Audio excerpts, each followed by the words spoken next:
રસ્તા પર પડેલા કોઈ પર્સની કિંમત લાખોની હોય તો અચાનક કોઈ વ્યક્તિને એક પર્સ મળે અને તે રાતોરાત લાખોપતિ બની જાય તો અને રસ્તા પર પડેલ એક પર્સ ખોલતાની સાથે જ તેમાંથી કિંમતી સોનાના ઘરેણાં નીકળવા લાગે તો તમે કહેશો શું વાત કરો છો?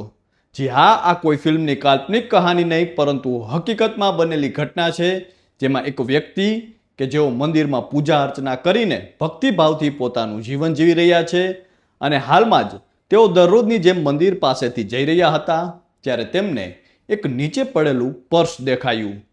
તેને કંઈક અલગ લાગ્યું, તેથી તેણે પર્સ પોતાના હાથમાં લઈને જોયું અને પર્સ ખોલતાની સાથે જ તે ચોંકી ગયા, કારણ કે એ પર્સમાં હતા લાખોના સોનાના દાગીના.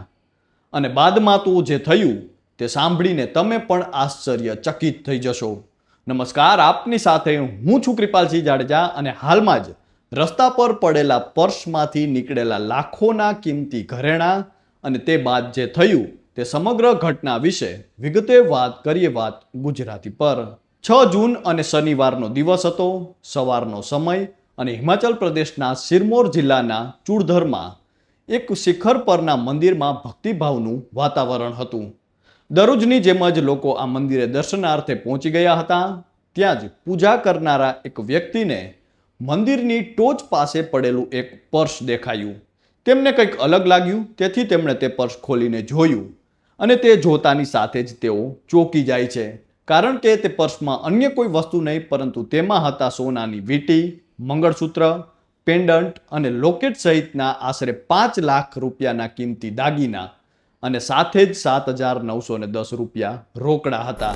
અને આજકાલ જ્યારે આપણે લોકોને 100-200 રૂપિયાને લઈને ઝઘડતા જોઈએ છીએ, છાપામાં દરરોજ ચોરીના કિસ્સા સાંભળીએ છીએ, ત્યારે આ દ્રશ્યો તો જાણે હવે સામાન્ય થઈ ગયા હોય તેવું આપણને લાગે, પરંતુ ખરા અર્થમાં ભક્તિભાવથી ભગવાનની પૂજા કરતા આ વ્યક્તિની નિયત સહેજ પણ ન ડગી અને તેણે તરત જ નક્કી કર્યું કે આ કોઈની મહેનતની કમાણી છે, તેથી તેને તેના અસલી હકદાર સુધી પરત પહોંચાડવી જ જોઈએ.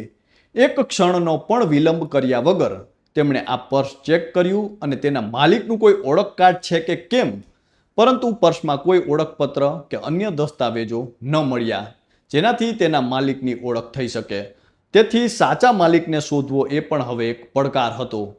આ લાખોના સોનાથી ભરેલા પર્સના સમાચાર ફેલાતા જ કેટલાક લોકોએ તે પર્સ પર પોતાનો દાવો પણ કર્યો, પરંતુ પંડિત દીપરામ શર્મા તેમના સિદ્ધાંતો પર અડગ રહ્યા અને તેમણે સ્પષ્ટપણે કહ્યું કે જ્યાં સુધી કોઈ વ્યક્તિ દરેક વસ્તુની સાચી વિગતો અને પર્સમાં રાખેલી રોકડની માહિતી નહીં આપે ત્યાં સુધી પર્સ કોઈને પણ સોંપવામાં નહીં આવે.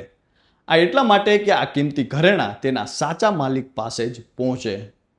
બાદમાં આ મંદિર સમિતિના કર્મચારી અને મેનેજર એવા શ્યામલાલ શર્માએ ફેસબુક પર એક વિડીયો જાહેર કર્યો, જેમાં ઘરેણાં ભરેલા આ કિંમતી પર્સ વિશેની માહિતી આપવામાં આવી અને સંબંધિત વ્યક્તિનો સંપર્ક કરવાની અપીલ પણ કરવામાં આવી હતી. સતત પ્રયાસો અને અવિરત તપાસ પછી સોમવારે એક મહિલાએ આ મંદિરનો સંપર્ક કર્યો અને તેણે પર્સમાં રાખેલા તમામ કિંમતી ઘરેણાં અને રોકડની એકદમ સચોટ વિગતો આપી હતી. બાદમાં પુષ્ટિ થઈ કે આ પર્સ ઉત્તરાખંડના વિકાસનગરના રહેવાસી એવા રીના શર્માનું હતું. તેનું પર્સ ગુમ થયાની જાણ થતાં જ તે ઊંડી નિરાશા સાથે ઘરે પરત ફરી હતી અને તેને લાગ્યું હતું કે હવે તેના કિંમતી ઘરેણાં ક્યારેય નહીં મળે. પારિવારિક યાદો અને લાગણી સાથે જોડાયેલા આ ઘરેણાં તેના માટે ખૂબ જ કિંમતી હતા. મંદિરના લોકો દ્વારા જ્યારે તેને ફોન પર કહેવામાં આવ્યું કે તેનું પર્સ અને તેમાં બધી જ વસ્તુઓ સુરક્ષિત છે, ત્યારે તે મહિલા રડવા લાગે છે અને તેને તાત્કાલિક તેના સંબંધી રિતિક શર્માને ઉત્તરાખંડથી આ પર્સ લેવા માટે ત્યાં મોકલ્યા. અને મંગળવારે ઉત્તરાખંડના દસાવ ગામના રહેવાસી એવા રિતિક શર્માને ચૂડેશ્વર સેવા સમિતિના સભ્યોની હાજરીમાં પર્સ અને તેમાં રાખેલી તમામ વસ્તુઓ પરત સોંપવામાં આવી હતી. રિતિક શર્માએ આ તકે મંદિર મેનેજમેન્ટ, સેવા સમિતિ અને ખાસ કરીને પંડિત દીપરામ શર્માનો પર્સ પરત આપવા બદલ ખૂબ જ આભાર માન્યો હતો. આ ઘટનાની જાણ થતાં જ તે સમગ્ર વિસ્તારમાં દીપરામ શર્માને વ્યાપક પ્રશંસા મળી રહી છે. ઘણા લોકોએ તેમના આ કાર્યને નૈતિક મૂલ્યો અને નિસ્વાર્થતાનું તેજસ્વી ઉદાહરણ ગણાવ્યું છે. બાદમાં આ ઘટના મીડિયા અને સોશિયલ મીડિયા પર પ્રકાશિત થઈ ત્યારે સમગ્ર દેશના લોકો તેમની આ ઈમાનદારીના ભરપેટ વખાણ કરી રહ્યા છે.